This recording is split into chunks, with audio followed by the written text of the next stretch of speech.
Kita telah memetakan 100% permukaan Mars. Kita telah mengirim penjelajah melewati batas tata surya. Namun, 80% dari planet kita sendiri, planet rumah kita, masih menjadi misteri yang gelap dan belum terjamah. Di sana, di bawah gelombang biru yang kita kenal, tersembunyi sebuah alam yang jauh lebih asing daripada luar angkasa. Ini bukan hanya soal kedalaman, ini adalah tentang kehampaan, ketiadaan cahaya, suhu yang membekukan, dan, yang paling mengerikan, tekanan yang mampu menghancurkan baja seperti kaleng soda.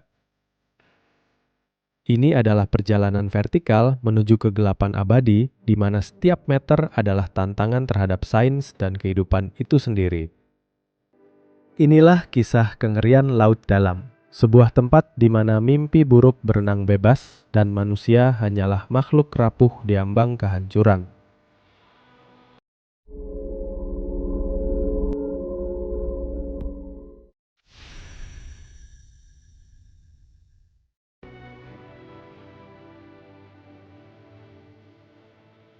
Setelah 200 meter, kita memasuki Twilight Zone. Di sini, cahaya matahari tidak lagi cukup untuk fotosintesis.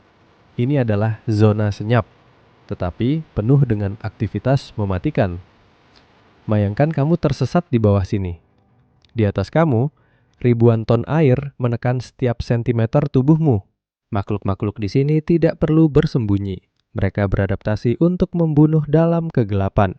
Ambil contoh viperfish, dengan gigi yang begitu besar sehingga tidak muat di dalam mulutnya. Gigi-gigi itu sangat tipis dan tajam, dirancang untuk melukai mangsa yang bergerak cepat tanpa memberi mereka kesempatan untuk lari. Ini adalah dunia tanpa belas kasihan, di mana kegelapan digunakan sebagai penutup untuk menyergap. Untuk berkomunikasi atau berburu dalam remang-remang, mereka menggunakan senjata biologis, bioluminescence. Kilauan cahaya hijau, biru atau merah yang digunakan sebagai lampu navigasi, atau yang lebih mengerikan, sebagai tipuan visual untuk menyamarkan siluet mereka dari pemangsa di bawahnya. Ini bukan keindahan alam, ini adalah taktik perang. Dan inilah salah satu kengerian yang terorganisir. Migrasi vertikal terbesar di planet ini. Setiap malam, miliaran makhluk dari zona senja ini bergerak naik ke permukaan untuk mencari makan dan turun kembali sebelum fajar. Ini adalah tsunami biologis yang terjadi setiap hari, membuktikan bahwa bahkan di kedalaman yang gelap, kehidupan menemukan cara untuk menjadi predator masif.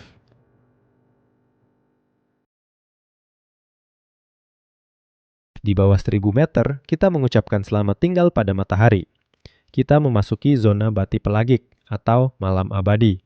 Suhu turun mendekati titik beku, dan tekanan di sini setara dengan 50 unit kereta api yang menumpuk di kepala Angga. Di sini, tulang dan paru-paru manusia akan meledak seketika tanpa perlindungan.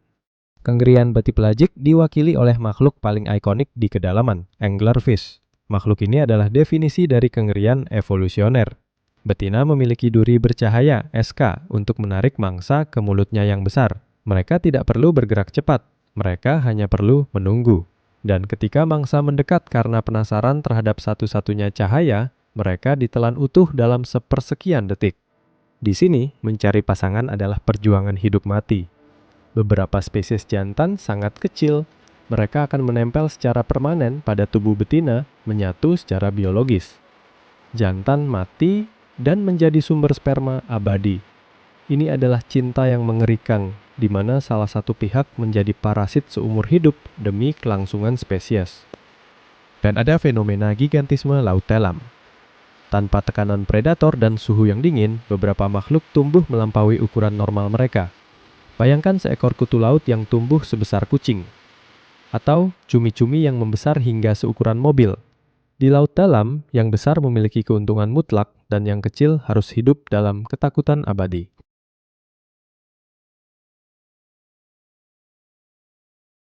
Kita sekarang berada di dasar lautan, Palung Samudra. Palung Mariana, rumah bagi Challenger Deep, mencapai hampir 11.000 meter. Jika Gunung Everest diletakkan di sini, puncaknya masih akan tertutup oleh lebih dari 1 mil air. Ini adalah tempat paling terpencil dan mematikan di bumi. Tekanan di palung hadal adalah 1.100 kali tekanan di permukaan. Peralatan yang kita kirim ke bawah harus dibuat dari titanium atau keramik khusus. Sedikit saja kegagalan struktural dan kendaraan kita akan langsung menjadi debu atom. Kehadiran manusia di kedalaman ini bukan sekedar eksplorasi. Ini adalah pertarungan melawan hukum fisika.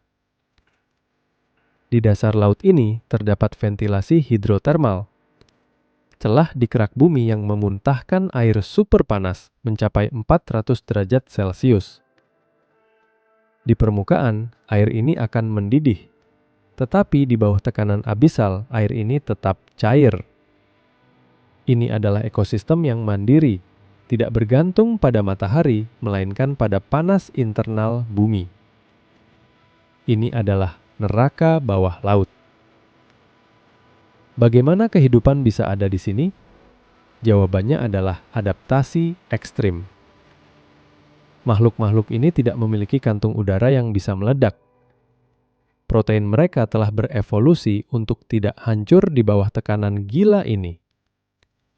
Mereka adalah makhluk-makhluk alien sesungguhnya.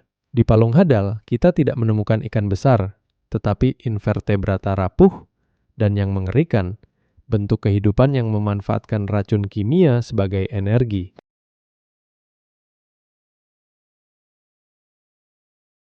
Laut dalam menyimpan rahasia terbesar kita, dan ia menuntut bayaran dari mereka yang terlalu berani. Bangkai kapal Titanic tergeletak di kedalaman 3.800 meter di batas antara zona senja dan malam abadi.